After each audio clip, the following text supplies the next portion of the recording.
इंतजार जो है इंशाअल्लाह अपने अंजाम को पहुँचेंगे। और जिस तरह से मैं यहाँ इस बात को जाहिर कर रहा है कि एक दिन आएगा जब हिंदुस्तान भी बनेगा पाकिस्तान इंशाअल्लाह। याराने जहाँ कहते हैं कश्मीर है एक जन्नत, और जन्नत किसी काफिर को न मिली है न मिलेगी।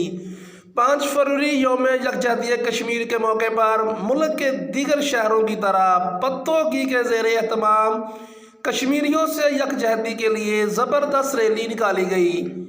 रैली की क़यादत तहरीक इंसाफ के general secretary Chaudhry Aqeel Aslam advocate और additional general secretary Mahar Naqqash Khalid advocate और शहरियों ने भरपूर शिरकत की और कश्मीरी भाइयों से अजहार यकजहती किया।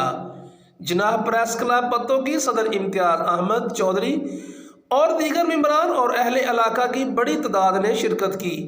रैली के मनाने का मकसद दुनिया को ये बावर करवाना है कि हम कश्मीरियों से जुदा नहीं, हमारी हमदर्दी कश्मीरी बहन भाइयों के साथ है। उनके ऊपर जो भारत जुल्म के पहाड़ तोड़ रहा है, हम उसकी शदीद अल्फाज में मजम्मत करते हैं।